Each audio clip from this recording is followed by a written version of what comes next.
আসসালামু আলাইকুম সবাইরে জানাইলাম আর বক করি কিতা উতরাইয়া যার দেখায়নি অবশ্যই তোমরা কাছে ভালো লাগবো। আজকে খুব মজার একটা তরকারি মা মেয়ে লাগি একসাথে রান্ধা নিলাম একটু মরিচ দিয়া।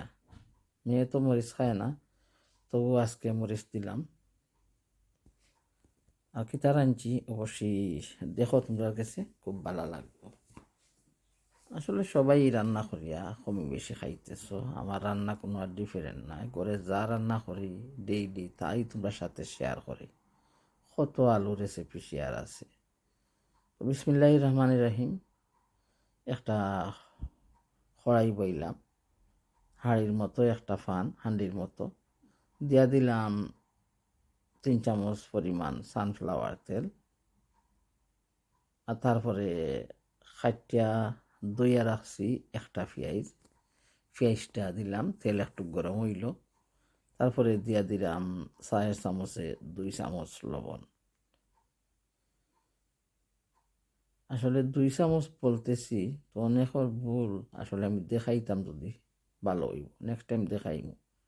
আমার মেয়ে কয় দেখাও না তুমি, খালি 2 চামচ করলে হইব নি।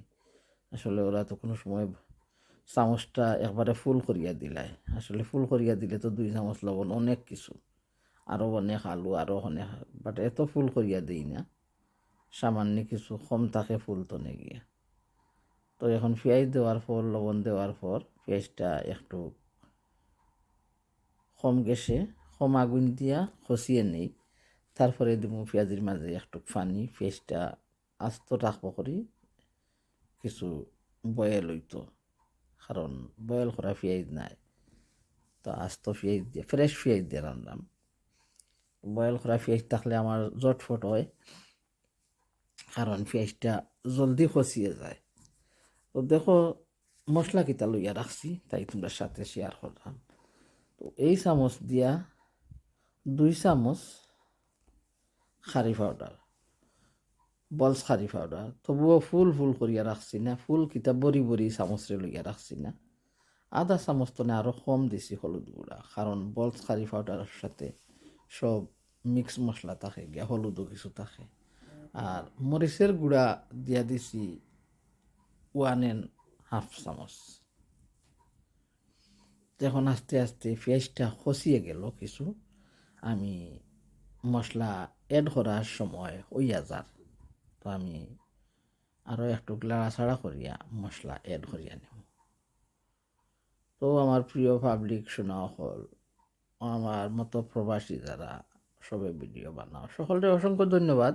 যারা আমার সাথে আছো ইউটিউব ফ্যামিলি, যারা দেখ রায় লাইক দিরায়, যারা লাইক দিরায় না, সবাই অসংখ্য ধন্যবাদ।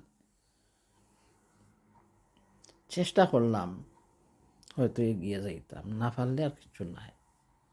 যা গরো লাগি রান্না করি তো শেয়ার করি। আসলে একটা রান্না করতে অনেক সময় লাগে, ভিডিওর জন্য আঁকি গিয়া নিজে করে খাইবা লাগি রান্না করলে এত টাইম লাগে না, জটফট তরকারিটা রান্না করতাম পারি। আর একটা ভিডিওর জন্য তরকারি রান্না করতে, যে তরকারিটা রাঁধতে 15 মিনিট লাগে, আধা ঘন্টা লাগে, সেই ভিডিওর লগে করতে গিয়া 1 ঘন্টার সময় লাগে যায়। সব কিছু আস্তে আস্তে দেখানি লাগে। আর আমার পাকঘরটা তো এত ছোটো, অনেক জায়গা, তাই স্ট্যান্ড খাড়া করিয়া ভিডিও করতাম পারি না বালা করিয়া। তা হাতে নিয়া যেভাবেই পারি এইভাবেও ভিডিও করিয়া শেয়ার করি। দয়া করিয়া যারা বালা লাগে দেখবা। তখন মশলাটা খসানি গেল, খসিয়ে গেল। তারপরে খাইতে রাখছিলাম কিছু আলু পানিতে ভিজাইয়া, এখন আলুগুলা দিয়া দিলাম। আজকের আলু কাটা আরো ধরনের, আমার মন চাইছে এইভাবে খাইতে রান্ধা খাইতাম, তার জন্য দিছি শুটকি রানলে যেভাবে আলু দিন খাটিয়া এইভাবে দিয়াছি। এখন আলু দেওয়ার পর অফ ক্যামেরায় একটু পানি দিই, প্রথম কিছু লাড়িয়া নেই, লাড়াছাড়া করিয়া নেই। তো অফ ক্যামেরায় একটু পানি দিয়া ডাকনা দিয়া ডাকিয়া রাখি দিব। তো একটু কষানি আলু হইব। তারপরে কিতা করবো, বোয়াল মাছ লবণ দি ভিজাইয়া রাখছি, মাছগুলা দইয়া এড করে দেব। আলু একটু খসানির পর মাছগুলা ধুইয়া অ্যাড করিলাম, কারণ এই আলুগুলা এত নরম একটু জাল দিলে ভাঙ্গিয়া যাইব। তার জন্য মাছ আলু একসাথেই খসিয়ে নিব। তো এখন মাছ দিলাম, 2টা ইসা মাছ রয়েছে, আর একটা তরকারি দিছিলাম। তখন দেখি বোয়ালের সাথে রইয়া গেছে, বললাম দিয়া দিই বোয়াল মাছের সাথে আলুর সাথে। এখন কি ইসা মাছগুলা ফালাইমু চিংড়িগুলা গিয়া, তখন আরবারও ডাকনা দিয়া ডাকিয়া রাখমু। আলু মাছ বালা করিয়া খসিয়ে যাইব, মাছগুলাও আলুর সাথে মশলার সাথে খসলে ভালো লাগবো তরকারিটা খাইতে। তো আলহামদুলিল্লাহ আমার খুব ভালো লাগছে তরকারিটা। সবার কাছে হয়তো ভালো লাগবে, ভালো লাগলে লাইক দিয়ে আমার ভিডিওটা দেখবায়, যারা যারা একে অপরের সাথে শেয়ার করায় অসংখ্য ধন্যবাদ সবাই। এখন আরবারও ডাকনা দিয়া ডাকি, তারপরে আমার পরিমাণ মতো জুল দিব দেখবায়। কারণ আমি তো সব সময় বলি আমি পাতলা জুলের তরকারি অনেক ভালো পাই, আর আমার মেয়ে তো মাঝে মধ্যে রুটি খায়, তো কিছু জুল রাখি তরকারিটার মাঝে। তো আলু আর রুটি, আলু আর জুল দিয়ে রুটি খাইব। আর আমার খুব পছন্দ পাতলা জুলের তরকারি। মাংস বুনা বুনা এক ধরনের লাগে, আর কিছু জুল দিয়া মাংস রান্না করলে আর এক ধরনের লাগে। বোয়াল মাছ বুনিয়া রানলে এক স্বাদ, আর জুল দিয়া রানলে আর এক স্বাদ।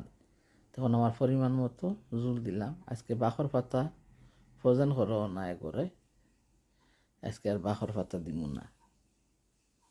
অবশ্যই সব ধরনের মশলা না দিয়েও তরকারিটা খুব ভালো লাগছে।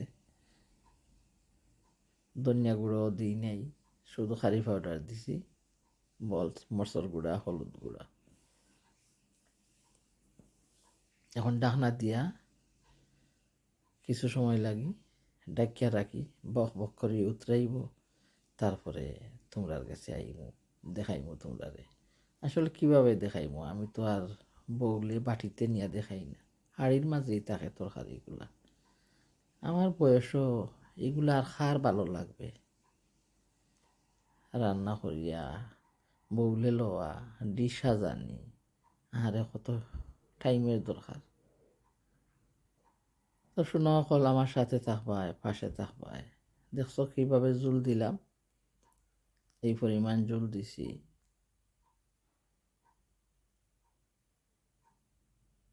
তুমি আইবা আইবা রে, সেই দিন আইসা তুমি আমারে পাইবাই না।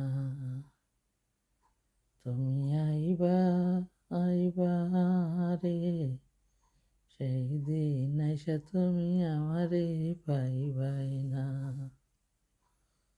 বুক পাটে মুখ ফুটে না, মনে রইব মনের বেদনা, কোনদিনও আমি ভুলতে পারবো না।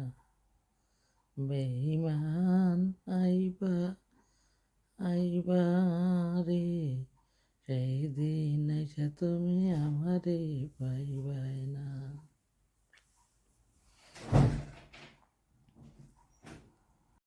তো সবাই রে আজকের মতো দেখাইলাম আলু বোয়াল মাছের ঝোল। বিদায় নিলাম। আসসালামু আলাইকুম, আল্লাহ হাফেজ।